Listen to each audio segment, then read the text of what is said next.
네, 오늘의 말씀의 제목은 복음입니다. 이제 우리가 사도행전을 다 끝냈고, 이제 어, 로마서를 들어가게 됐습니다. 사도행전까지, 사복음서와 사도행전까지, 사도행전은 역사서인데, 한 장 한 장 속에 있는 내용들을 어떻게 보면은 빠짐없이 다 이렇게 우리가 한 번씩 말씀으로 여러분과 나누었던 그런 것이었는데 이제 로마서부터는 하나님의 은혜 주시는 말씀으로 말씀을 중심으로 해서 여러분에게 말씀을 전하고자 합니다.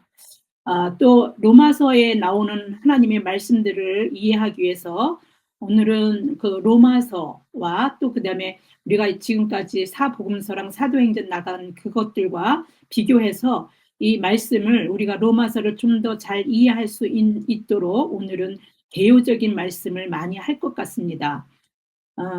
로마서는 이게 적절한 표현인지는 잘 모르겠습니다. 그러나 여러분에게 로마서를 대할 때에 이게 그냥 하나님의 말씀을 읽는 거다 이렇게 생각하지 마시고 로마서는 사복음서가 예수님이 역사에서 이 땅에 오셔서 그 기록 하나님이 메시아이심을 제자들이 그 행적과 그런 거를 기적을 그런 기록을 통해서 메시아 되심을 증명하는 그런 말씀이라고 볼 수 있습니다. 그래서 그냥 그 예수님이 전하셨던 천국 복음, 그다음에 당신에 대한 말씀, 당신이 메시아이시고 우리의 구세주가 되시는 그런 말씀에 대한 기록이라고 본다면, 그래서 그 기록이 컴퓨터 뭐 안 하는 사람이 없으니까 컴퓨터로 한다면 하드웨어라고 볼 수 있습니다. 전체의 어떤 윤곽을 다 이렇게 모양을 다 갖춰져 있는 어떤 그런 상태이고 이제 로마서부터는 그 복음의 실제적인 내용 이런 것들이 예수님이 전하셨던 그 복음이 과연 무엇인지 그 복음의 내용에 대해서 해석하고 적용하고 이렇게 해나가는 말씀입니다. 그래서 소프트웨어라고 우리가 저는 이제 그렇게 해야 여러분들이 좀 관계성에서 좀 이해하지 않을까 해서 고민을 많이 했습니다.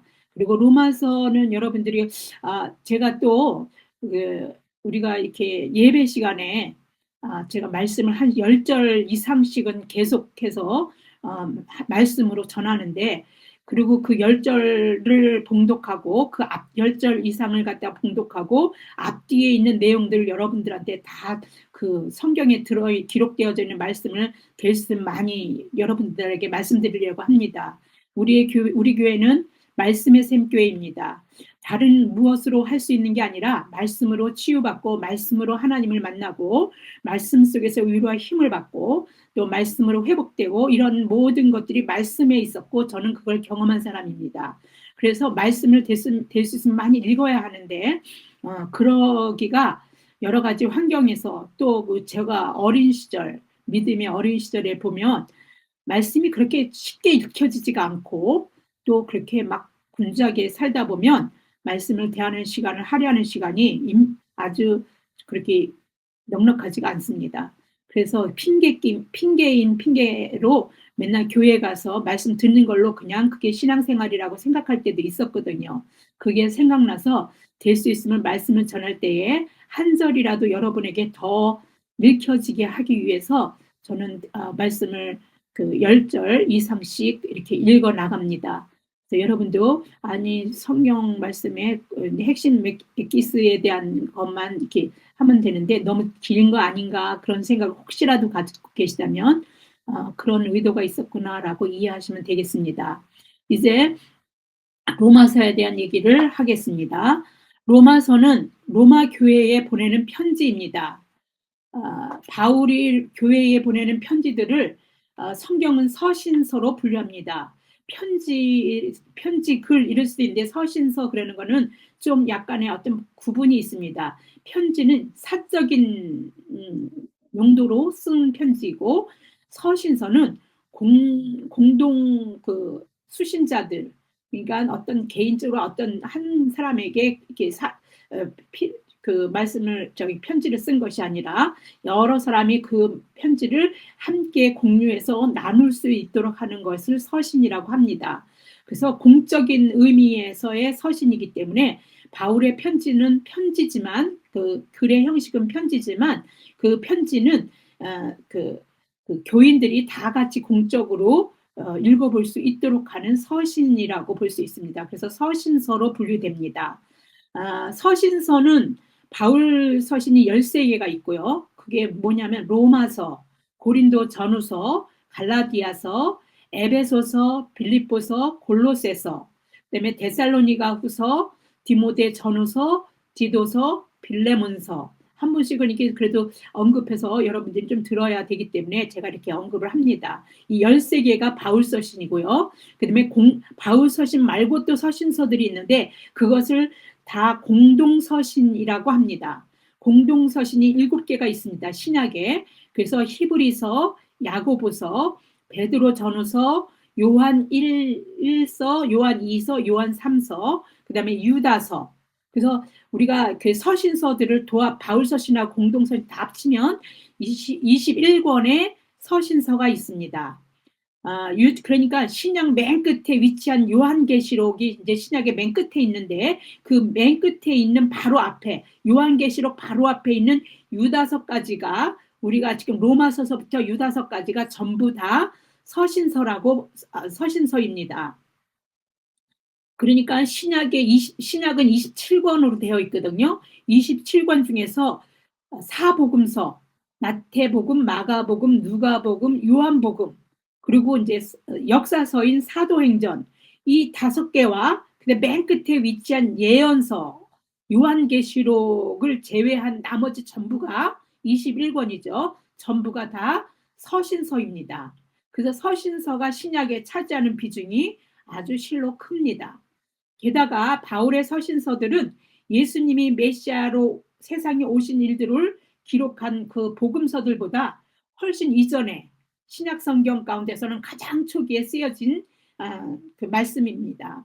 저는 바울의 서신서들을 로마서를 필두로 해서 순서적으로 하나님이 은혜 주시는 그 말씀을 중심으로 해서 이제 한 장 한 장 나가지는 않을 겁니다. 어떨 때는 한 장 속에 핵심이 되는 메시지를 전해야 될 게 있거나 은혜를 주시면 한 장 속에서도 2-3번의 어떤 말씀이 나가고 어떤 장은 건너뛰기도 할 것이고 은혜 주는 대로 여러분에게 함께 말씀을 나누려고 합니다. 그래서 이렇게 그 설교를 그렇게 제가 해나갈 계획을 여러분들에게 알려드립니다. 로마서를 나가기에 앞서서 이제 여러분들을 이해하기 위해서 아까 서두에 조금 얘기는 비쳤지만 그 서신서들과 복음서의 성격과 그 관계를 조금 이해하고 가는 것이 그래서 서신서 속에 담겨져 있는 로마서서부터 그 비중을 많이 차지하고 있는 이 각 서신서마다의 그 어떤 의미들이나 그 소프트웨어 같은 그 속에 있는 엑기스 같은 어떤 하나님의 복음의 해석서, 내가 이해하지 못했던 하나님의 말씀이 이런 거구나라고 이해할 수 있는 그런 말씀들, 이런 것들을 우리가 더 잘 이렇게 우리 믿음과 결부돼서 적용시켜가면서 우리 믿음을 더 자라게 할 수 있을 거라고 생각합니다. 그래서 그 관계성, 복음서와 서신서의 관계성을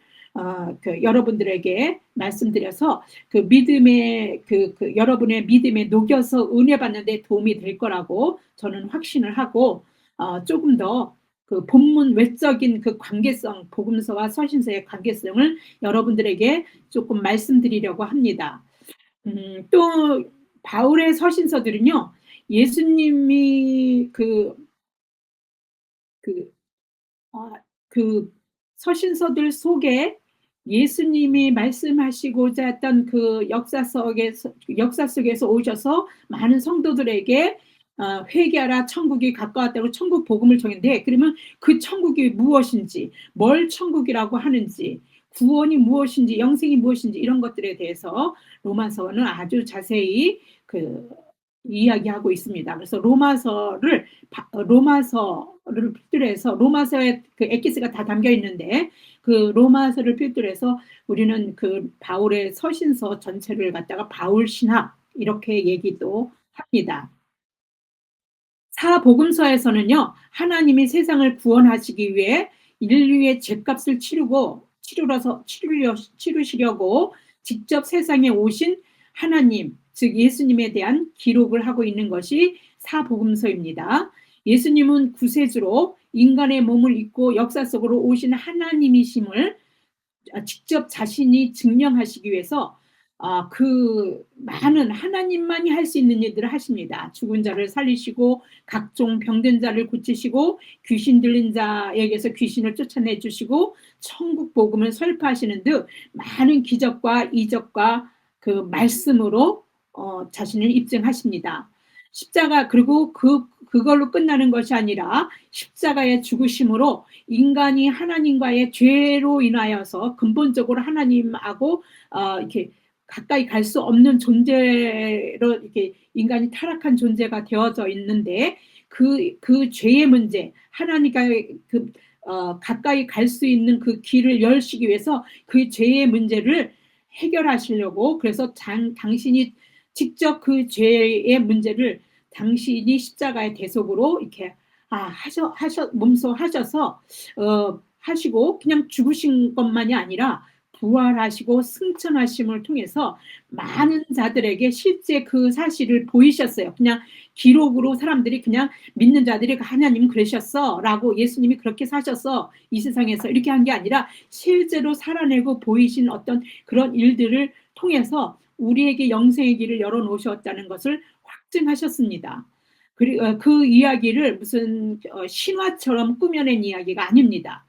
역사 속에 들어오셔서 인간들하고 사시면서 역사에 기록된 이야기입니다. 그래서 인간의 역사를 예수님이 오신 AD와 오시기 전에 AD와 오신 후에 BC로 오시기 전 before Christ 그래서 BC와 그다음에 오신 후 아노 도미니 그래서 오시고 난 후에 AD 이렇게 나누지 않습니까? 인간의 역사는 예수님에 의해서 그 기준이 예수님을 기준으로 하고 있다는 것을 여러분들은 아셔야 됩니다.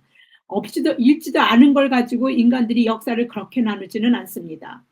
그래서 하나님 되심을 그러한 인간들 스스로가 그렇게 시간들을 나눌 정도로 그런 시간을 통해서 인간들은 알 수 없었지만 하나님께서는 그렇게 인간들 속에서 역사하시면서 우리들이 하나님이 하나님 되심을 알 수 있도록 당신을 보이신 것이고 증명하신 것입니다. 이런 이야기들, 이 이야기를 복음서 기자들이 자신들의 관점으로 역사적으로 역사가들이 뭐 임금들이 통치하는 어떤 기간 동안에 일어난 일들을 기록하듯이 그 옆에서 보고 들은 그 사실들을 함께 경험한 사실들을 기록했습니다. 그들은 예수님과 동고동락하면서 보고 듣고 맛보았기 때문에 역사적 사실로 기록했다라고 하는 그렇게 말하는 것은요 아주 적절한 것입니다. 보지 않은 사실을 소설처럼 썼다는 것이 아닙니다. 예수님의 사랑하시는 제자인 요한복음의 저자 그리고 그 제자 중에서 가장 오래 살았죠. 사도 요한이 이렇게 말합니다. 요한일서 1장 1절입니다. 태초부터 있는 생명의 말씀에 관하여는 우리가 들은 바요 눈으로 본 바요 자세히 보고 우리의 손으로 만진 바라. 이 생명이 나타내신 바 된지라. 이 영원한 생명을 우리가 보았고 증언하였고 너희에게 전하노니 이는 아버지와 함께 계시다가 우리에게 나타내신 바 된 이시니라. 그는 직접 보고 예수님의 모든 것들을 그래서 이런 걸 어떻게 말한 거예요? 눈으로 본 바요, 들은 바요, 본 바요, 자세히 보고 우리 손으로 어떻게 해요? 만진 바라. 이렇게 얘기를 합니다. 하나님의 진노 가운데 죄인으로 살 수밖에 없는 우리 인간을 사망에서 생명으로 옮기는 이 놀라운 사건, 이 사건을 그들은 알았습니다. 이게 복음이구나. 다른 게 아니라 복된 소식이 이것이구나라는 것을 그게 우리에게 살리는 복된 소식을 알았습니다. 그리고 그 복된 소식이 예수님을 통해서 이루어졌다는 것을 이미 그들은 경험했습니다. 이 복음을 그들이 이제 예수님이 돌아가시고 난 다음에 성령이 그들 가운데서 모든 걸 기억나게 하시고 또 그렇게 하고 난 다음에 우리가 사는 길, 생명의 길이를 열어놓으신 분이구나. 그 길이 예수 그리스도밖에 없구나라는 걸 알았고 그들은 이거를 그냥 있을 수가 없었습니다. 그들이 죽는 거는 몸이 죽는 것은 잠깐입니다. 그것을 두려워하지 않았어요. 우리가 사도행전을 보면 그들이 담대하게 말씀을 전하고 어떠한 역경에서도 굴하지 않았던 그 사도들의 모습들을 우리는 보고 그 대표적인 것이 바울 사도였습니다. 그래서 이러한 어떤 그 복음에 대해서 이게 알게 되고 이 생명에 대한 말씀을 가지고 전하지 않을 수 없어서 사도들이 그렇게 담대했던 것입니다. 이 복음을 기록한 것이 복음서입니다. 그 사도들은 이걸 알려야 되는데 그냥 자기네들이 입으로만 전하다가 끝나버리면 없잖아요. 안 되잖아요. 그러니까 기록해서 더 많은 사람들에게 전달해야 되겠다라는 생각을 가지고 그 기록의 필요성을 가지고 이제 복음서를 기록한 것입니다. 이 당시 복음서를 기록할 당시에는 예수님과 함께 지냈던 제자들도 많이 살아 있었고 예수님을 따랐던 그 많은 사람들이 그리고 예수님이 부활 승천한 것까지 보는 그 일들을 보는 증인들이 많이 있었습니다. 그냥 제자들만 쉬쉬하고 자기네들끼리 모여서 어떻게 궁리해서 써서 이렇게 사복음서를 쓴 것이 아닙니다. 그리고 그들이 인간이니까 자들의 생각도 한정이 되어 있을 텐데 성령이 역사하셔. 우리 사도행전에 보면 그게 나오지 않습니까? 성령이 임함으로써 모든 것들을 가능하게 했어요. 예수님이 성령으로 우리 가운데서 함께 임하시면서 우리와 동행하시면서 역사 속에서 다시 다른 식으로 직접 몸을 입고 오셔서 당신이 이렇게 함께 하셨지만 이제는 성령으로 우리와 함께 하시는 놀라운 예수님 성령의 역사 가운데 있고 지금도 성령의 시대라고 볼 수 있습니다. 그래서 오늘의 말씀을 전하는데 남경순을 보는 게 아니라 말씀을 전하는 그 말씀의 핵심 요지 속에서 하나님이 내게 전하시고자 하는 말씀을 들으면 그것이 은혜입니다. 사람의 말씀을 듣지 마시고 하나님이 어떻게 역사해 가셨는지 여러분들이 들으시면 좋겠습니다.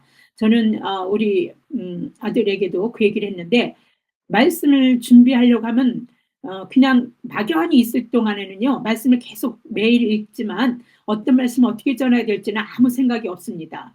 그래서 그것이 늘 고민이 되고 어떻게 전하지? 근데 그렇게 어떻게 전하지라고 생각할 때 내 모습을 보면 전할 수 있는 능력이 아무것도 없습니다. 지식도 약하고 또 그 말씀을 읽어도 또 어떤 부분에서는 은혜를 어떤 말씀을 전해야지 잘 모를 정도로 저는 부족한 자입니다. 그런데 가만히 생각하니까 오늘까지 거의 2년이 넘게 이렇게 말씀을 전하지 않았습니까? 야, 이거 내가 한 게 아니구나라는 사실을 깨닫게 됐습니다. 그래서 그럼 오늘 말씀을 전하는데도 내가 한 게 아니라 하나님이 나에게 말씀을 주시고 그 말씀을 여러분에게 주셔서 세상을 살아가는데 위로와 힘을 주라고 하나님께서 여러분을 사랑하는 방편의 어떤 모습 중에 하나로 저에게 말씀을 전할 수 있는 통로가 되게 하시고 은혜의 통로로 사용하시는 겁니다. 그래서 나는 은혜를 줄 수 있는 사람이 아닙니다. 은혜는 하나님이 주시는 거니까 그 은혜를 받으시려면 나를 보지 마시고 하나님을 말씀 속에서 내게 은혜를 주시는 하나님을 만나시는 그런 여러분이 되시기를 저와 여러분 모두에게 그렇게 되기를 축원합니다. 그, 그 복음서가 그리스도에 대한 역사적 기록이라고 한다면 바울 서신서들은 특히 로마서는요. 복음에 대한 변증서라고 볼 수 있습니다. 그러니까 이렇게 논리적으로 복음이 어떤 것인지를 잘 이렇게 변론을 했다랄까 이렇게 해석해 줬다는 거죠. 복음에 대한 그 해석서라고 볼 수 있습니다. 하나님에 대해서, 인간에 대해서, 그다음에 죄에 대해서, 또 의에 대해서, 구원에 대해서, 믿음에 대해서 바울이 다 변증을 하면서 우리가 믿는 믿음의 정당성을 입증합니다. 막연히 그냥 우리 마음속에서 그냥 믿는 거 내가 그냥 믿지 뭐 이렇게 하고 믿는 게 아닙니다. 믿음은 하나님이 주시는 거지 우리가 믿게 됐다고 믿어지는 것이 아니기 때문입니다. 근데 내가 믿는 믿음이 이게 정말 제대로 믿는 것인가? 믿고 있는 바가 옳은가?를 우리가 가끔씩 믿다 보면 고민하게 되잖아요. 이거가 옳다는 것을 입증하게 하는 것이 바로 로마서입니다. 그래서 믿음이 흔들릴 때마다 로마서를 읽으면요, 여러분들은요, 믿음의 어떤 단단히 그 믿음 위에 설 수 있습니다. 저는 확신합니다. 음, 그 우리는 예수 그리스도를 믿음으로 구원받았다고 믿으면서도 때때로 믿음의 확신을 가지지 못할 때가 너무도 많습니다. 내 믿음이 맞는가? 나는 옳게 믿는가? 내가 하나님을 제대로 믿는 것인가? 정말 간혹 하나님은 정말 내가 이렇게 어려운 때 그렇게 기도해도 안 들어주시는 하나님은 내가 그냥 막연히 그냥 없는 존재를 가지고 하나님 하면서 내가 그렇게 그런 것들은 아닌가? 뭐 이렇게 해서 하나님이 정말 계시는가? 나는 구원을 받는가? 등등의 내 자신의 어떤 존재 기반이 흔들릴 때마다 믿음이 여지없이 막 요동을 칩니다. 그럴 때마다 로마서는 우리의 믿음이 우리를 믿음의 확신 위에 설 수 있게 만듭니다. 왜냐하면요, 구세주 예수 그리스도의 구원의 메시지를 해석하고 논리적으로 막연하게 쓴 게 아닙니다. 논리적으로 체계화시켜서 복음의 어떤 변증서라고 할 수 있기 때문입니다. 로마서는요, 우리 믿음을 정당화시키기에 충분한 말씀이고 많은 자들을 영적으로 변화시켰습니다. 초기 기독교 예를 들을 거예요. 초기 기독교 시대의 교부들이요, 그 로마서를 많이 인용했습니다. 그리고 유명한 신학자들이 또 이 로마서를 가지고 많이 그 하나님의 말씀을 전했습니다. 또 여러 문서, 기독교 여러 문서에도 로마서가 무수히 많이 인용되었습니다. 로마서를 통해 영적 변화를 체험한 많은 사람들이 있었습니다. 로마서를 통해 여러분들도 그 영적 변화를 체험하시기를 바라는 마음에서 로마서의 영향력이 어땠는지 제가 호크마 주석을 읽다 보니까 예로 나온 인물들이 있습니다. 그것을 잠깐 올려서 여러분에게 이렇게 좀 들려드리고 싶어서 한번 옮겨보겠습니다. 어거스틴은요, 칼타고 대학에서 수사학을 배웠지만 방탕한 생활로 여자와 동거해서 아들을 낳기까지 했습니다. 한때 선악 이원론을 주장하는 마니교의 이단이죠. 마니교에 빠졌었으나 어머니 모니카의 눈물의 기도, 굉장히 유명하죠. 모니카의 눈물의 기도로 그다음에 그 기도만 했겠습니까? 그 사랑이 얼마나 컸는지 자식에 대한 늘 애틋한 마음으로 기도한 그것이 방탕했던 그 생활과 그릇된 종교를 버리고 회심하게 했습니다.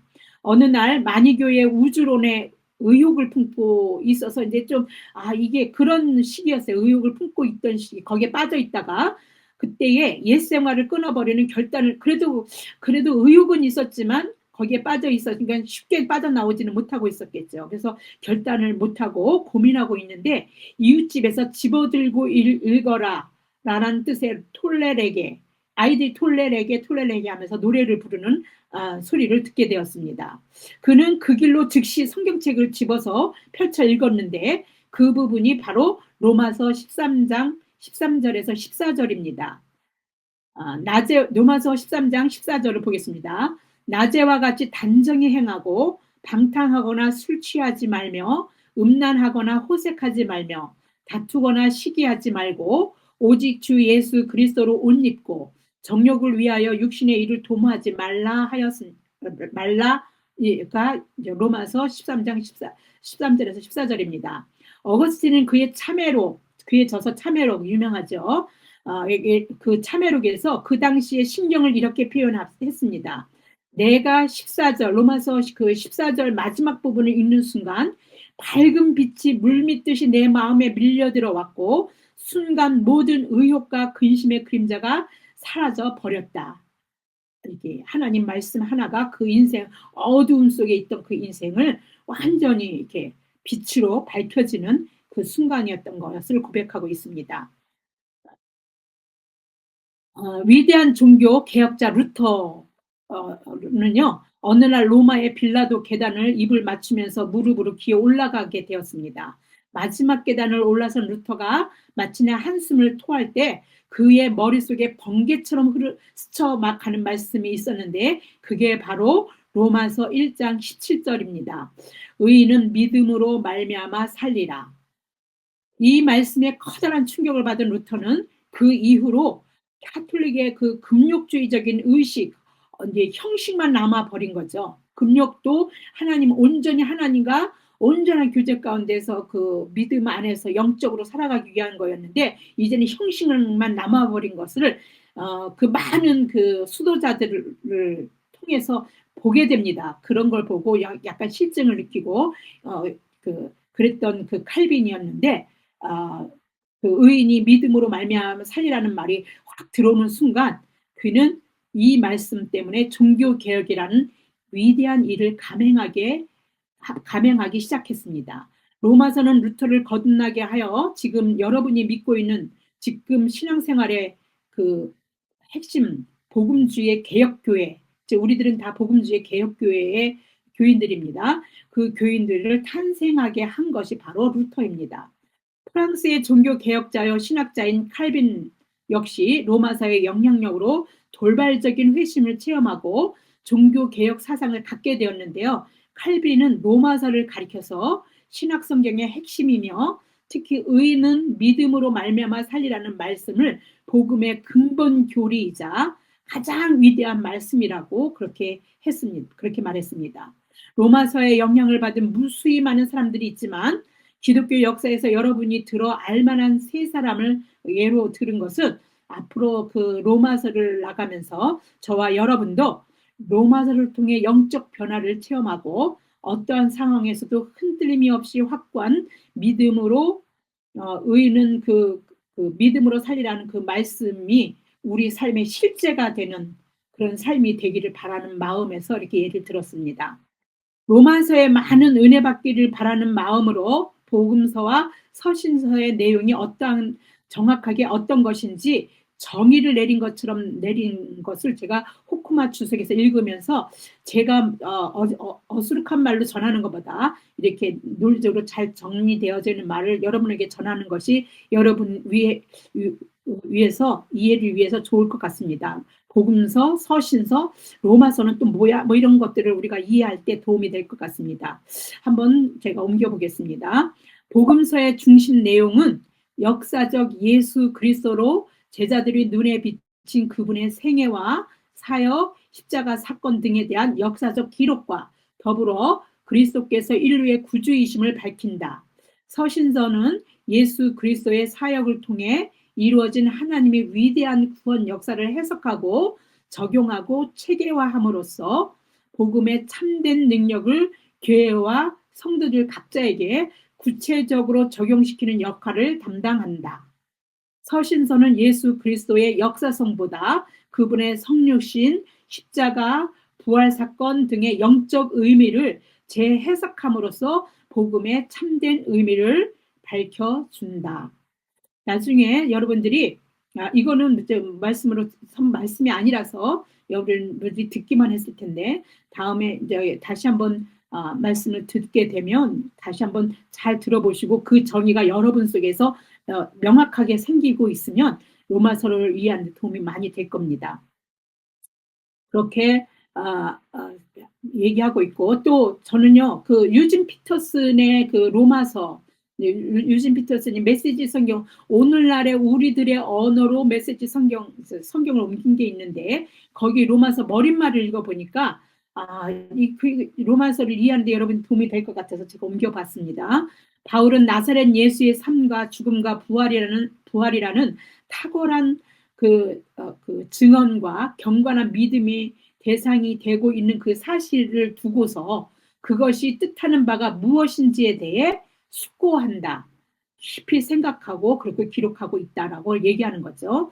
모든 것을 종합해서 한마디로 로마서를 우리가 얘기하자면 기독교 교리를 세부 사항에 이르기까지 명쾌하게 서술한 복음의 해설서 이렇게 얘기하는 겁니다. 근데 그냥 해설서에 그치는 게 아니라 복음이 무엇인지를 설명해 주는 말을 해서 그치는 게 아니라 그걸 해석해서 체계화를 시키고 우리 믿음 생활을 하는 자들에게 적용하는 데까지 이르게 하는 그런 해설서라는 것입니다.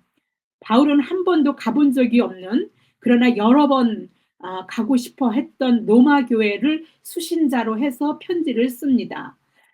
바울은 자신을 소개하는 말로 서신을 시작합니다. 로마서 1장 1절입니다. 예수 그리스도의 종 바울은 사도로 부르심을 받아 하나님의 복음을 위하여 택정함을 입었으니, 예, 바울은 자신의 정체성을 로마 교인들에게 자신이 누군지를 밝혀내는데 어떤 이야기로 시작하냐면 예수 그리스도의 종, 한마디로 자기를 표현한 말이 예수 그리스도의 종이라는 말로 온전하게 자신을 표현해냈습니다. 내가 온전이라는 말이 적절한지는 잘 모르겠습니다. 예수님을 예수 그리스도, 그렇지만 그 예수님을 예수 그리스도로 표현함으로써 인간으로 있지 세상에 사시면서 불렸던 예수라는 이름하고, 그래서 예수님의 인성인 것을 나타내고, 그다음에 하나님이 구약을 통해서 이 땅에 메시아를 보내실 거라고 약속하신 그 약속, 그래서 그 구원하시려는 그 약속을 구원하시겠다라고 하나님이 약속하신 그 약속, 그것을 그 메시아라고 그러는데 그걸 다른 말로 말하면 기름 부은 자라는 뜻인데 그걸 그리스도라고 말합니다. 그래서 그리스도라는 이름은 예수님의 신성, 하나님이 이 땅에 오셨다는 하나님이심을 나타내는 말이라고도 볼 수 있습니다. 메시아이시다 이런 건 뜻이니까. 그래서 인성과 신성을 동시에 예수 그리스도라는 이름 속에 다 담고 있는 말입니다. 그래서 하나님의 예수님이 인성, 이 땅에 오셨다는 거, 몸을 입고 오셨다는 것도 인정하고, 그 하나님이 그분이 그냥 사람이 아니라 하나님이셨다는 것도 인정하고, 하나님이 우리를 구원하시기엔 구원자시라는 것을 예수 그리스도는 이름 안에 다 담고 있는 것입니다. 그래서 예수 그리스도의 종, 이렇게 하면 그 자신을 온전하게, 그래서 온전히 표현했다라는 말이 옳지 않았는가라고 저는 그렇게 생각해 봅니다. 무엇으로 불리우는가가 곧 그 사람입니다. 우리가 우리의 믿음의 대상인 예수님을 예수 그리스도라고 부를 때 바울처럼 예수님의 인성과 신성을 다 만족시키는, 예수님은 하나님이시면서도 세상을 구원하러 이 땅에 오신, 인간의 몸을 입고 오신 하나님 예수 그리스도 구세주이십니다 라는 걸 신앙적으로 고백하는 이름입니다. 바울은 예수 그리스도로 그의 신앙적 고백을 하는 이름을 부르면서 그분의 종이라고 자신을 표현합니다. 종에 해당하는 헬라어 둘로스는요, 노예라는 뜻입니다. 노예는요, 자기를 주장해서 자기 삶을 살 수 없는 신분을 가진 자가 노예입니다. 우리가 잘못 생각해서 노예가 두 가지 종류, 영어로 하면 더 우리가 잘 알 수 있을 텐데 servant라는 말이 있고 slave가 있습니다. servant는 그래도 어느 정도 그 자기가 그 돈을 받거나 어떤 그런 노예 신분으로서, 종의 신분으로서도 자기 삶을 자기가 선택해서 살 수 있는 어느 여지가 있는 사람입니다. 근데 슬레이브는 절대 그럴 수 없는, 주인의 명령에 절대 복종하고 죽으라면 죽어야 하는 그런 신분의 종이 노예입니다. 그 노예를 갖다가 둘로스라고 말합니다. 주인의 뜻에 절대 복종하면서 사는 자, 그것을 자신이 예수 그리스도의 종이라는 말로 표현하고 있는 것입니다. 바울은 자신의 삶을 하나님의 뜻에 전적으로 복종하는 사람이라는 것을 표현한 것입니다. 종이라는, 둘로스라는 말이에요. 구약에서 선지자들에게 적용되었던 히브리어 에베드와 둘로스는 같은 의미입니다. 이는 자신이 하나님의 택함을 받은 사역자임을 종과 동시에 표현한 것이라고 볼 수 있습니다. 그러니까 선지자들은 에베드라고 말하는데 이 에베드, 선지자들이 자신을 하나님의 종 이렇게 불렀거든요. 에베드라는 말로. 근데 그 하나님의 종, 그 에베드는요, 둘로스라는 말하고 똑같은 말로 사용되었어요. 그래서 바울이 둘로스라고 말했을 때, 예수 그리스도의 둘로스, 종이다 이렇게 말했을 때는요, 자기 뜻, 하나님의 뜻에 절대 복종하고 산다라는 것도 표현되지만 하나님의 선지자의 역할을 한다라는 것도 내포되어 있는 것이라고 볼 수 있다는 뜻입니다. 신앙적 관점에서 우리 자신을 소개한다면 우리는 자신을 뭐라고 표현할까요? 저는 이 부분에서 나는 뭐라고 표현하지? 그래서 저는 목회자니까 나도 저기 뭐야 바울처럼 아 나도 예수 그리스도의 종 그런 맛 되겠구나. 근데 자신이 없습니다. 왜냐하면요, 저는 예수 그리스도라는 종이라는 그 말에 표현에서 마음에 찔림이 있습니다. 저는 제 뜻대로 살 때가 더 많이 있습니다. 어, 그래서 아 예수 그리스도의 종 나한테 아닌 것 같다라는 생각이 있어서 그럼 나는 나의 신분을 뭐라고 말해야 되나? 말씀 가운데 살려고 애쓰는 것에서는 그래도 근데 살다 보면 또 말씀과 뭐 그렇게 뜻대로 사는 것 같지도 않고 그래서 예수 그리스도의 종이 나한테 잘 안 맞는 것 같습니다. 그래서 다른 말로 해야 되겠다. 그래서 아 나는 예수 그리스도의 은혜 받은 자 그래서 생명을 예수 그리스도가 나를 살려낸 자 근데 그걸 한마디로 뭐라 그러지? 그래서 고민을 엄청 많이 하게 됐습니다. 여러분은 자신을 뭐라고 소개하겠습니까? 믿음 안에서 여러분을 자신의 신분을 우리 세상에 나가서든 뭐 어디서든 여러분은 교회 다니는 자들이고 하나님의 자녀들입니다. 여러분의 신분에 합당한 그 말을 한번 생각해 보시고 자신의 정체성을 조금 다시 한번 이렇게 거울 들여다보듯이 자신을 한번 볼 수 있는 그런 계기가 됐으면 좋겠습니다. 이제 바울은 저의 이러한 고민을 알았던 것 같습니다. 그래서 그런 정답, 그러니까 뭐라고 말해야 될까? 아무리 고민이 많았던 저의 이런 고민을 알았던 것처럼 그 정답, 우리에게 정답이 되는 말을, 그래서 여러분들 고민 안 하셔도 됩니다. 정답이 되는 말, 그 말을 하셨습니다. 바로 오늘 읽은 본문 속에 그 말이 있습니다. 로마서 1장 6절입니다. 너희도 그들 중에 예수 그리스도의 것으로 부르심을 받은 자니라. 네, 우리가 누구라고요? 예수 그리스도의 것. 이렇게 나옵니다. 네, 이 이름은 자신있게 말할 수 있을 것 같습니다. 저는 예수 그리스도의 것입니다. 나는 내 것이라고 주장할 수 없습니다. 내가 말씀을 전하는데 내가 유창하고 유능해서 말씀을 전한 게 아니고 이제 말씀 초반에 제가 전했지만 제가 아무것도 없습니다. 하나님이 내게 은혜를 주셔서 다만 말씀을 들고 쓸 수 있는 입장에 있게 만들었고 그 말씀을 전하겠고 내가 살은 것 같지만 이 시간까지 내가 살아온 것 같지만 다 하나님의 은혜지 내 힘과 내 능이 아니었다는 걸 나는요. 그것만큼은 내가 살아왔으니까 여러분에게 자신 있게 말할 수 있습니다. 네, 나는 내 것이 아닙니다. 내가 하나님을 믿는 순간 저는 예수 그리스도의 것입니다. 예수님이 당신의 목숨으로 나를 살려내신 그런 존재라는 것입니다. 우리는 다 누구나 예수 그리스도의 것입니다. 우리가 그 말은 다시 말하면요. 우리가 예수 그리스도를 믿는다 이 말하고 사실 같은 말이라고 볼 수 있습니다.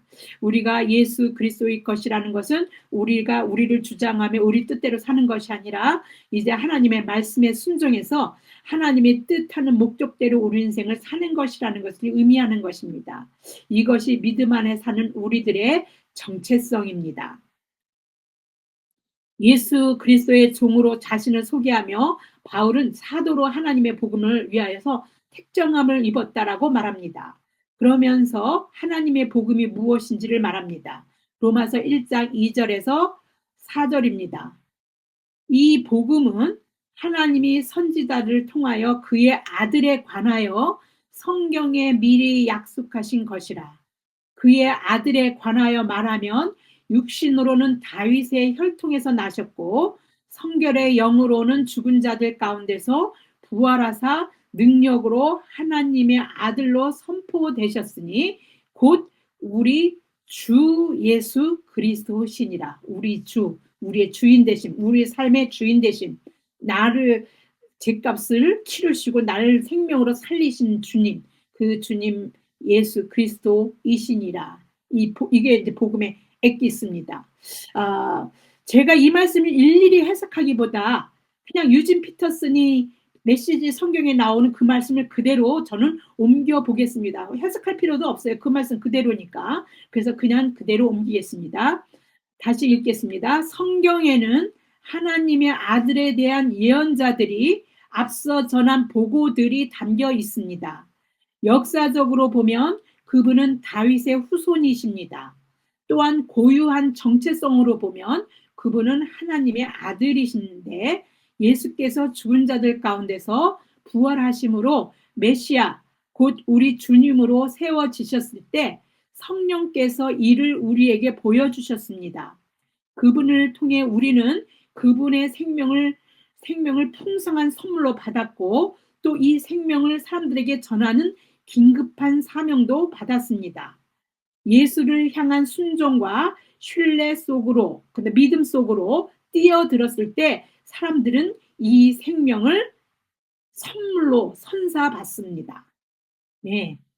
네, 쉽게 써서 여러분들이 해석할 필요 없다라는 걸 이해하시겠죠? 이 말씀이 바로 바울이 전한 하나님의 복음인 겁니다. 우리는 이 복음을 믿고 생명을 선사받은 복된 예수 그리스도의 것이 된 자들입니다. 이것이 우리의 정체성입니다. 갈라디아서 2장 20절입니다. 내가 그리스도와 함께 십자가에 못 박혔나니 그런즉 이제는 내가 사는 것이 아니요 오직 내 안에 그리스도께서 사시는 것이라.